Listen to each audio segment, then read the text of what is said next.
today I'm going to talk about the 6 top nutrients and supplements that I recommend to my patients. There's so many supplements out there, and there's so much information out there. The internet is flooded with information. But what is true? What's not true? What's reliable? What's for me? Those are very important questions when we decide what supplement, because something can be marketed as amazing, but does it really work? But does it work for everybody? Does it work for you? Does it work for me? Does it work for us in specific situations?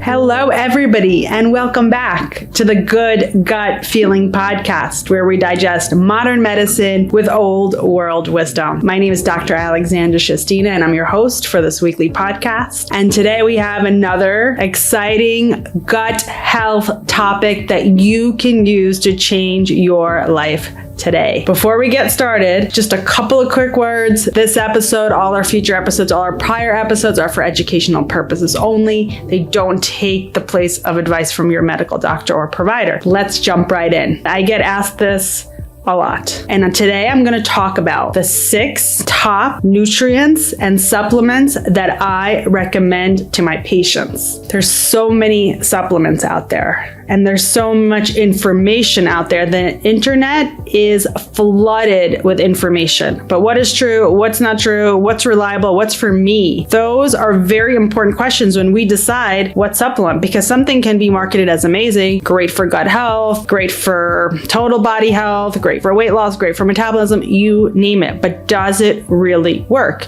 And maybe it does work, but does it work for everybody? Does it work for you? Does it work for me? Does it work for us in specific situations? Before we jump right in, I'm going to talk about basic concepts on how we choose what is right for our body. Number 1, very important concept is food is medicine. Whatever we can get us in food is ideal, because the food is a whole product. It's not just an isolated extraction of something. It has multiple different kinds of nutrients that benefit us. It's ideal if we can tolerate all those nutrients to get them from the source, which is a healthy, organic food. However, sometimes it's not always easy, it's not always possible, and sometimes we need more than we can eat. So number 1 important concept is try to get your nutrients from food and use supplements as supplements. They are supplementary to food. They're supplementary to a good diet. They're supplementary to good sleep. They're supplementary to good personal interactions, family interactions, friends,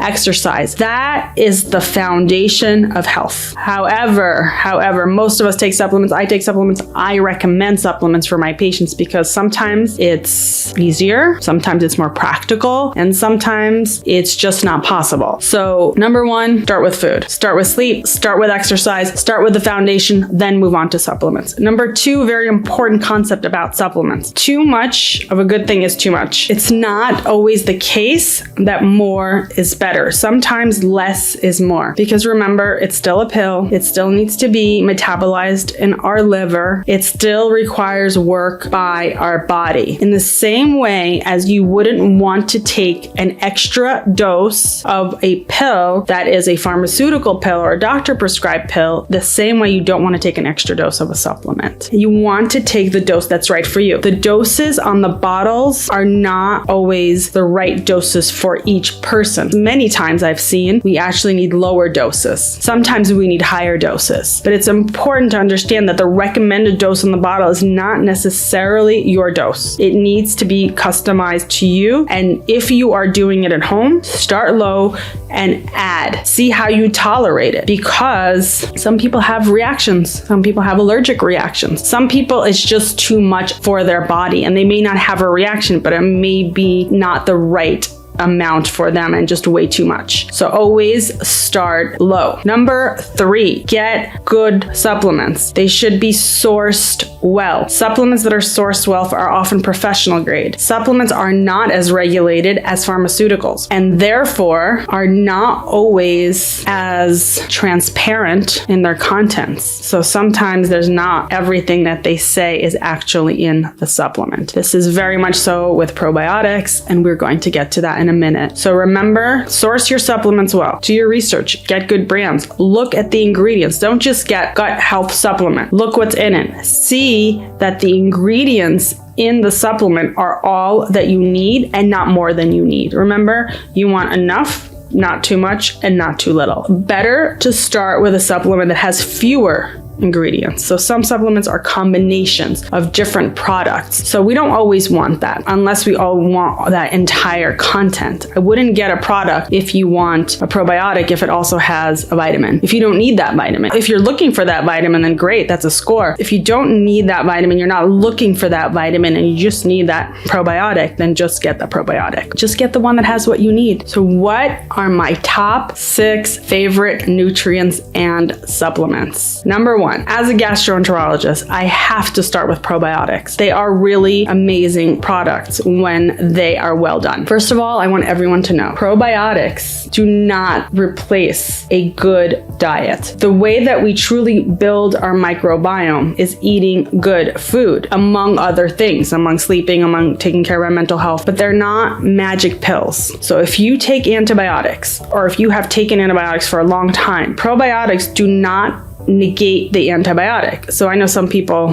think, okay, so whatever, I'll just take the antibiotic. I don't know if I need it. Maybe I need it, maybe I don't need it. But afterwards, I'll just take a probiotic. Doesn't work that way. Probiotic is not as powerful in replenishing the microbiome as an antibiotic is in destroying it. So remember, probiotics are great. Probiotics are very helpful in ulcerative colitis. They can be helpful in Crohn's. They can be helpful in IBS, especially with diarrhea. They can be helpful in a lot of diarrheal illnesses, infectious diarrhea. They are really great products when done well. What strains should you look for in your probiotic? Number 1 is lactobacillus, and number 2 is bifidobacteria. In the standard probiotics, those 2 are usually the ones that are most helpful, and there's different substrains of those, but you should see, especially lactobacillus acidophilus is one that's very important. Look for the lactobacillus species and the bifidobacterium species. Should you look for number of colonies? Some say 5 million, some say 50 billion, and there's everything in between. So which probiotic do we choose? So we want to look, number 1, at the type of organisms. Number 2, yes, sometimes it's helpful to have more colonies. However, independent studies have shown that many of the probiotics that list the number of colonies, they're actually not showing you an accurate number of the bugs. There's actually very often far fewer. So this is where you really want to source good brands. Number 2, my favorite, is prebiotics. Can't do probiotics without prebiotics. Truthfully, prebiotics are best done with food. Prebiotics are fiber. Fiber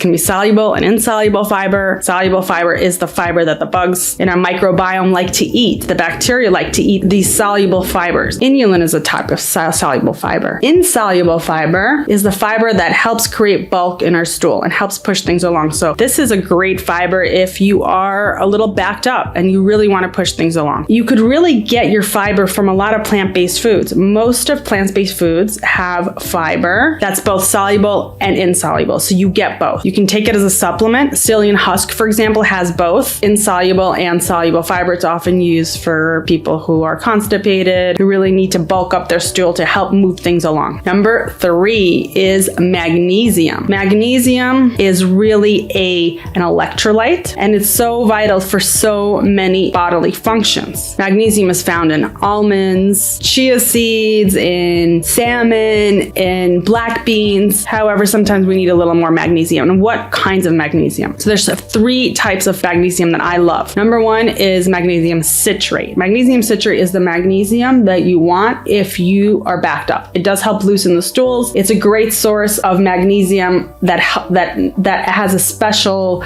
effect of helping the stools move. So that's the magnesium I recommend for people who are backed up. Magnesium glycinate is the universal magnesium. It helps with a lot of bodily functions. So just to get a lot of magnesium to help support the body, like what is the magnesium? What does magnesium do? Magnesium has so many functions. Number 1, it's super important for heart health. Number 2, it helps relax the gut, which is magnesium citrate's very important job. It helps relax our minds. So many people take magnesium for anxiety, for insomnia, for PMS even. So magnesium can really help a lot of parts of the body. My 3rd favorite type of magnesium is magnesium L3 and 8. And this magnesium is really effective for brain brain health, for sleep, for anxiety. So yes, magnesium glycinate also has that. Magnesium threonate has that specifically. So you can get your magnesium, you could take multiple forms. Magnesium glycinate is probably the one to start with. Your bowels are good. Magnesium L-threonate is the one to start with if you are feeling anxious, can't sleep. Sometimes it's great to take at night even. Magnesium cream is even amazing. You can soak your feet with hot water, salt water, baking soda for 10-15 minutes. Put some magnesium cream on your feet before you go to sleep. Works like a charm. Number 4 favorite supplement is nattokinase. Nattokinase is an enzyme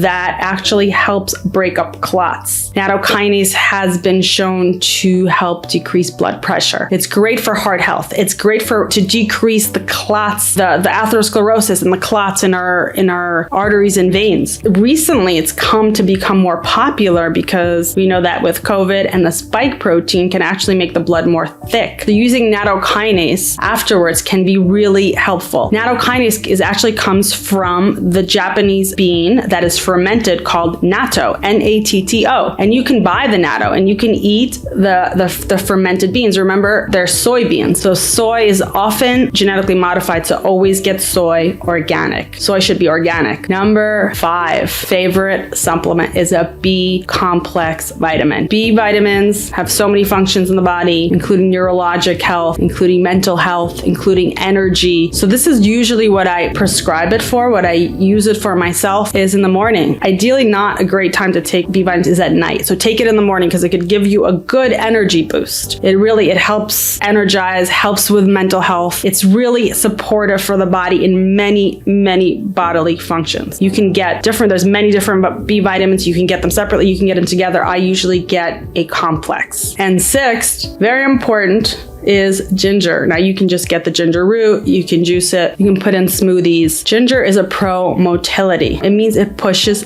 things along. Why is that important? First of all, we want things to move. We want them to move. We don't want them stagnant. But when do we want them to move? So this is something that I use very much with my small intestinal bacterial overgrowth. It's good for SIBO and it's good for EMO, intestinal methanogen overgrowth. EMO is more frequently associated with a slow-moving gut. And sometimes we really need to move things along to help clear the bacteria. SIBO is typically treated with antibiotics or antimicrobial herbs, which is what I prefer. But if the gut is stagnant, it's going to be hard to clear them. So we need to move things along. There's many ways to do it. I do it with visceral manipulation, which is amazing. But ginger is a very good pro-motility that you can help your gut to move things along. 6 amazing supplements and nutrients that you could find in food, that you could find in capsules to use today to help your gut get healthy. Thank you for watching. Stay healthy, stay gutsy. Find us on wholegut.com. We've got so much great content. I look forward to seeing you all next week.